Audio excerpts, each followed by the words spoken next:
నమస్తే. జై Bhim. Good evening అందరికీ. తెలంగాణ సామాజిక ఉద్యమ నమస్కారాలు. మిత్రులారా, ఇవాళ అసెంబ్లీ ఎదురుగా ఉన్నటువంటి అమర్ల స్థూపం దగ్గర పత్రిక అంటే చేసిన పత్రిక వాళ్ళు, యూట్యూబర్స్ వాళ్ళు వాళ్ళ హక్కుల కోసం వాళ్ళు కొట్లాడుతుంటే తెలంగాణ రేవంత్ సర్కార్ వాళ్ళను దుర్మార్గంగా అరెస్ట్ చేయడాన్ని మాలమాల జాతీయ అధ్యక్షుడుగానే కాకుండా ఒక సామాజిక వేత్తగా, ఒక సమాజం మారాలనుకునేటువంటి ఒక సైంటిస్ట్ గా, ఒక సోషల్ సైంటిస్ట్ గా దీన్ని పూర్తిగా వ్యతిరేకం చేస్తూ ఉన్నాం. అయితే పెద్ద పెద్ద పత్రికలు అన్ని కూడా రాజకీయ పార్టీలకు అమ్ముడుపోయాయి. పత్రికలు కావచ్చు, ఎలక్ట్రానిక్ మీడియా కావచ్చు, ఇవన్నీ కూడా డబ్బులు ఇస్తేనే రాసే సిచ్యువేషన్స్ వచ్చేసాయి. ఎందుకంటే విలేకరులు తప్పడానికి వెళ్ళేది దీంట్లో. విలేకరులు సంవత్సరానికి కొంత టార్గెట్ పెడతారు వాళ్ళ మీద. 20,000, 30,000, ₹1,00,000, 2,00,000 ఇట్లా యాడ్ తీసుకురావాలి. జీతాలు ఏముండవు వాళ్ళకు. వాళ్ళ బతుకు దుర్మార్గంగానే ఉంది. వాళ్ళని ఉపయోగం లేదు. యాజమాన్యాలు వేల కోట్ల రూపాయలు ప్రభుత్వాలకు ఇస్తారు. ప్రభుత్వాలు కూడా అడ్వర్టైజ్మెంట్ రూపంలో ప్రభుత్వ యాజమాన్యాలను వాళ్ళ గుప్పిట్లో పెట్టుకుంటుంది.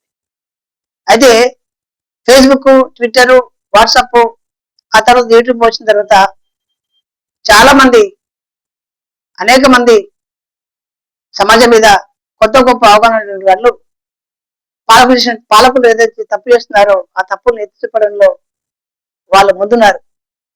అది కంటగింపుగా మారినటువంటి పాలకులు కావచ్చు, లేదంటే పెద్ద పెద్ద మీడియా సంస్థలు వీళ్ళందరూ కలిసి ఇవాళ వాళ్ళు అరెస్ట్ చేయడం అనేది చాలా దుర్మార్గము. ఇది అంటే డెమోక్రసీ, అదే రకంగా రాజ్యాంగాన్ని వ్యతిరేకం చేసినట్టుగా నేను భావిస్తున్నాను. పేపర్ చిన్నదా పెద్దదా అనేది ఎక్కడ లేదు. ఆ పేపర్లో ఉన్నటువంటి వార్తలు నిజమా అబద్ధమా అనేది కూడా చెప్పడానికి ఏం మ్యాండేట్ లేదు. పత్రికలకు వాళ్ళు పంపిస్తారు, వీళ్ళు రాస్తారు పత్రికల వాళ్ళు. కానీ అది నిజమా అనేది తెలియాల్సింది ఎవరి చేతుల్లో ఉంటుంది? మళ్ళీ పోలీసు వ్యవస్థ మీదనే ఉంటుంది. కాబట్టి కొన్ని అంశాలు లోతుగా పరిశీలిస్తారు. వాళ్ళను ఇన్వెస్టిగేషన్ జర్నలిస్ట్ అంటారు. అట్లాంటి వాళ్ళకి మాత్రమే కొన్ని అంశాల మీద సంపూర్ణ అంటే కొంతగా అవగాహన ఉంటుంది. మిగతా వాళ్ళకు కొంత చూసిన అనుభవం, కొంత అనుభవించిన అనుభవం, కొంత వాళ్ళ ముందు జరిగినటువంటి నేపథ్యం మీద పత్రికలు రాస్తారు. అదే రకంగా యూట్యూబ్ ఛానల్ కూడా పనిచేస్తూ ఉన్నాయి. దీనివల్ల పాలకులకు ప్రమాదం అయిపోయింది. మనం చూసాం కదా, లాస్ట్ వీక్ పూణేలో, మొన్ననే 2 days బ్యాక్ పూణేలో ఒక కాక్రోచ్ పార్టీ అధినేత వేసి యువకుని ఆర్ఎస్ఎస్ వాళ్ళు దుర్మార్గంగా చంపడానికి ప్రయత్నం చేస్తే వాళ్ళకి వెంటనే బెయిల్ వస్తుంది. బెయిల్ మరుక్షణమే వాళ్ళకు దండలేసి ఆహ్వానిస్తారు. అట్లాంటి దేశంలో మనం ఉన్నాం. చాలా సిగ్గుచేటిది. అదే రకంగా ఇక్కడ తెలంగాణలో రైతు సమస్యలు కావచ్చు, నిరుద్యోగం కావచ్చు, లేదంటే ప్రభుత్వము ప్రజలకు హామీల గురించి కావచ్చు, నిరుద్యోగ వ్యవస్థ గురించి కావచ్చు, ఫీజు రియంబర్స్మెంట్ కావచ్చు, ఇందిరా ఇండ్లు కావచ్చు, డబుల్ బెడ్రూమ్ కావచ్చు, మిషన్ భగత నీళ్లు కావచ్చు, కాల్చిన ప్రాజెక్టు కావచ్చు, ఇట్లా సవాలక్ష సమస్యలు తెలంగాణలో ఉన్నాయి.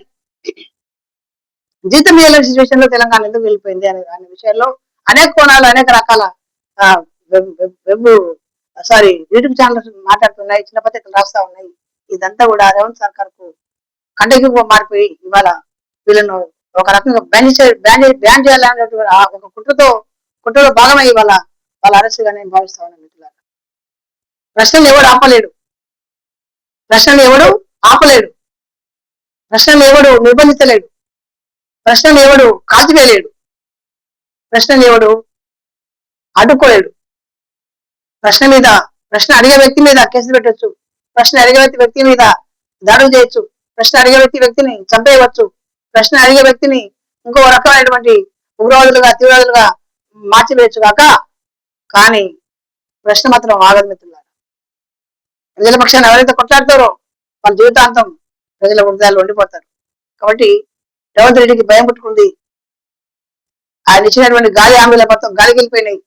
కాబట్టి వెంటనే బేషరతుగా వాళ్ళ మీద ఎలాంటి ఎఫ్ఐఆర్ బుక్ చేయకుండా వాళ్ళని విడుదల చేయాలని, చేయకపోతే అది నీకే కాదు, నువ్వు ఎట్లా పార్టీ మారుతావు అది వేరే విషయము. కాంగ్రెస్ పార్టీ మాత్రం భూస్థాపితం అయ్యే అవకాశం తొందరలో ఉన్నాయి. అట్లా కావద్దని చెప్తూ వెంటనే బేషరతుగా వాళ్ళని విడుదల చేయని చెప్పి మానవరంగా డిమాండ్ చేస్తూ ముగిస్తున్నాను. జై భీమ్, జై తెలంగాణ, జోహర్ తెలంగాణ వారులకు, జోహర్ పీరావు, జై భారత రాజ్యం.